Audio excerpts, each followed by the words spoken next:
last decade or so is that they're playing the kicking game under Coach Hill. Did you see enough from the Fresno State game to get a sense of how this staff coaches the kicking game?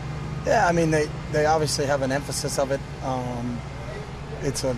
Every time you have a new coach in there, it's going to be a little bit different, but it is a little bit tough. You know, they did a good job in it, but it's been one game, so it wasn't like anybody had returns on them or anybody had, you know, big plays in the kicking game. But it's only been one game, so. But everything they've done so far that we've seen in that one game, and what Coach DeRuiter and that staff have done when they were at A&M, it looks like they're very sound in the kicking game. So. And thoughts on your guys in the kicking game, all aspects from last. I thought we had kickoff coverage was good.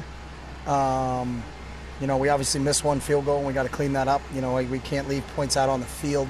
You know, and it was tough to make a real assessment in the return game because they didn't kick to us. So, you know, it was kind of a, you know, they threw a white flag up because they didn't want to kick it to us. So our guys did what they were coached to do. You know, we'll see how that goes if people during the season are just not going to kick to the guys we got deep, or are they going to kick to us. So I think punt returns and kickoff returns kind of inconclusive. But I thought our kick cover team was pretty good. So. Yeah, did the kickoff rule change prove to have any sort of significant impact?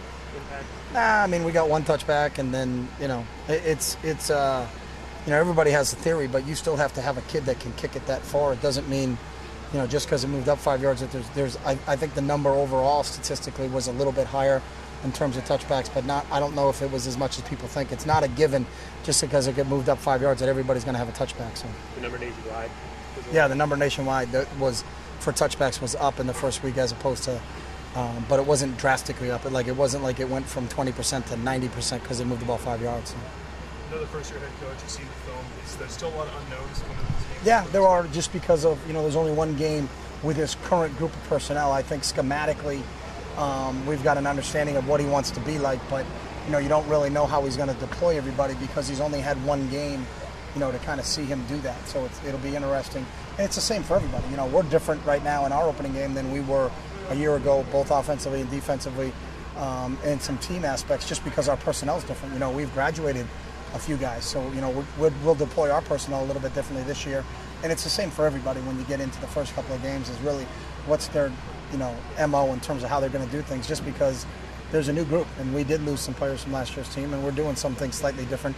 But really what we're trying to do is just, you know, play to the strengths of our personnel, and obviously it's a little bit different for everybody at the beginning of the year. So. Do you watch any A&M footage? Yeah, we've watched a ton of A&M footage. We watched a ton of Utah footage. That's where the offensive coordinator came from.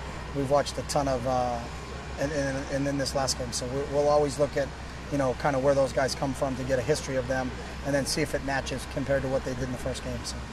Coach DeRuiter talked about you going to Air Force, talked to Coach Calhoun there when he was there as the defensive coordinator. I was just curious, have you done much of that in the last couple of years? Still visit other team leagues? Yeah, I visit new teams every year. So I was visited Troy a couple of years ago. Actually went there during the season. We had an open date, so I went over there on a Tuesday. Because it's tough. I think a lot of people see people play during, get an opportunity to see people play in the spring ball, but I want to see what people like during the season. I want to see Air Force during the season. I want to see the Seattle Seahawks during the season. So I'm always trying to get out and see other people practice when I get an opportunity to do so. You feel like you've gained a lot from those? Yeah, you always gain. You can always learn from other people in this business. And when you got guys like, you know, Troy Calhoun or Tim DeRuiter, guys like that are, you know, some of the tops in this profession, it's always beneficial to kind of learn and just see how other people see things and how other people do things. So. Any plan this year? Or is that... No, I haven't made any plans yet. Coach, I think you had 14 different receivers catch balls on Saturday. What does that say about your quarterbacks? What does that say about your receivers?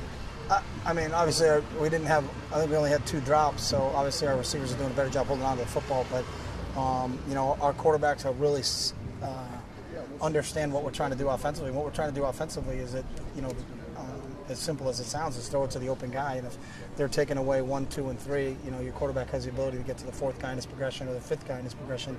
It means they have a great understanding. Some guys get to 1, he's not open, and they take off and run because they're not sure and they don't have a great understanding of what we're trying to get accomplished. But both Brian and Marcus have a really good understanding. They've got some experience in our system, so the fact that they can distribute that ball, I think, also makes it real difficult for the defense, because it's not like you can hone in and say, hey, if we take such and such away, that's all they do. You know, we're going to get the ball distributed, and part of being a spread offense is being able to spread the ball out through your playmakers.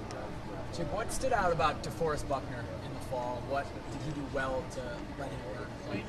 Just, his approach to the game. He's got a maturity to him. Also, he's got a huge physical presence. When you got guys that are 6'7", 270 pounds, that physically, I think that's the first thing that stuck out, that he's physically ready to play. Some other guys may need a year in the weight program, may need a year to get a little bit bigger and a little bit more mature from a physical standpoint. So, but we've had guys that physically can do it, but then they just mentally they seem like it's going to take a year or two for things to settle down and slow down for him. He's got a real good football mind and really understood things and picked things up instantly. And when things were explained to him, he was a one-time guy. When it happens once to him, all of a sudden he's learned from that situation. So I think he's got a real good understanding of what we're doing, and obviously he's got brings him a physical skill set that is required to play that position. So you've got some really big, with him and Arik, really big defensive ends. We were talking to Coach Aliotti about them, the height hurting them a little bit because they have to get lower than other guys to get their hand level lower. Is that something that you talk to bigger guys about? No, it hurts everybody. I don't care who you are. If you play tall, you're going to get beat in this game. You have to learn how to play with leverage, whether you're 6'1" or 6'7". If you stand straight up and down, you have no power, and that's really what all young guys. It doesn't matter if you're the 6'1" kid coming in or you're the 6'7" kid coming in. It's something they have to learn, because they could get away when they were in high school with probably not playing with great technique just because they were so much more physically dominating their opponents. But when you step up a level, then obviously I think you really have to hone in on the technique and the fundamentals to make sure that you're getting things done the right way. You guys scored for 7 touchdowns, I think, in less than 11 minutes of actual possession time. How happy were you with the tempo? You guys, you're always trying to push. And it was adequate, I think. We're getting to where we need to go. I think our kids got a better understanding. Again, still what goes on between the whistle is what we need to work and get our guys focused in on what the next play is. And we're getting better. But for a first game, I was happy. Yeah, D'Anthony felt like it was even faster than at this point. Last year. I mean, is there a way? Do you gauge? He has no idea what we did last year. But it's good that he said that. Okay. Is there a way? Do you, like in the off season or between? Do you gauge those things? We compare them to them. So, it doesn't make sense to me to compare the 2012 team to, in 2009 we did it like this. Well, those guys aren't here. Sure. It's what can these guys do, and can they get faster? From when we started on the 6, can they get lined up quicker? Can they do things better? And so we always compare them to the group that we have. It's not fair, and I don't understand how you can compare them to guys that aren't here. Well, when Jeff Mail was here, we did this, but Jeff's not here. So how about this guy? And can he improve on a daily basis? And that's what we're really striving for. So. Can they get faster at this point? I hope so. Yeah. I hope so. I would hate to think that the finished product we put out in the field is on September 1, and that was the best we ever played. So, we can all grow and we can all get better. So. Sure. Is there ever a point where it's too fast for you? Does that even exist in your vocabulary? When we get there, I'll tell you. Okay. Thank you. All right. Thanks, guys. That's great.